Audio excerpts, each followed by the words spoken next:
This is a specimen of cerebrum showing the inferior surface.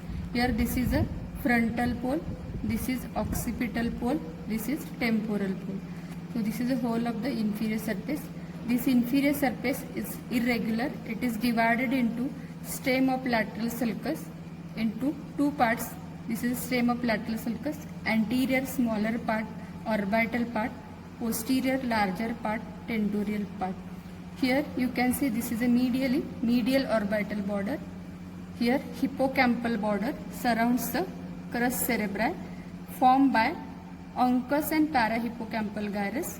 Here medial occipital border separates the tentorial from the medial surface. Superciliary border separates the orbital surface from superolateral surface. Inferolateral border separates the superolateral surface from the tentorial part of inferior surface. Now we will see the sulci and gyra on the orbital part of this inferior surface. One sulci near the medial margin running anteroposteriorly, that is known as the olfactory sulcus. Olfactory sulcus lodges the olfactory bulb and olfactory tract.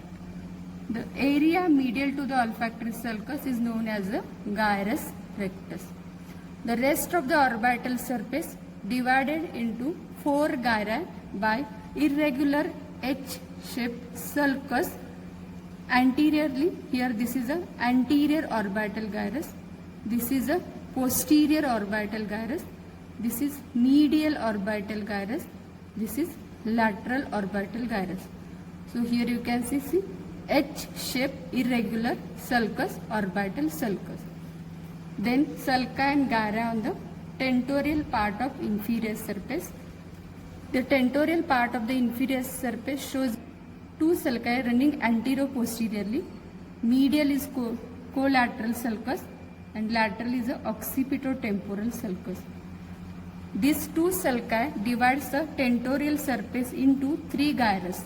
Medial to lateral, here hippocampal gyrus, then medial occipitotemporal gyrus and lateral occipitotemporal gyrus. Collateral sulcus, when you trace anteriorly, it continues as a rhinal sulcus. This rhinal sulcus limits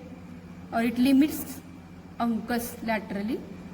Collateral sulcus posteriorly, it parallel with the calcareous sulcus. Here this is a collateral sulcus and this is a calcareous sulcus.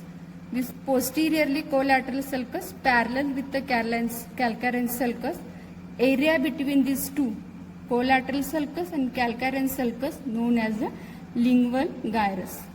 When you trace this lingual gyrus anteriorly, it continues as the parahippocampal gyrus.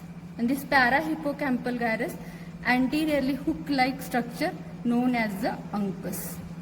This uncus along with parahippocampal gyrus, it forms a part of limbic system. The uncus forms a part of piriform lobe and it acts as the primary receptive area for olfaction. This uncus is laterally limited by the rhinal sulcus. This collateral sulcus, it is an example of complete sulcus. This collateral sulcus, it forms the elevation known as the collateral eminence in inferior horn of lateral ventricle. Then posteriorly, parahippocampal gyrus continues with the cingulate gyrus by area is known as the isthmus. So this is the isthmus through which parahippocampal gyrus continues with the cingulate gyrus on the medial surface. Here you can see in this specimen, this is a parahippocampal gyrus. Posteriorly it continues with the cingulate gyrus. So this is a cingulate gyrus on the medial surface and this is a parahippocampal gyrus on the inferior surface. Here this is the isthmus through which parahippocampal gyrus continues with the cingulate gyrus.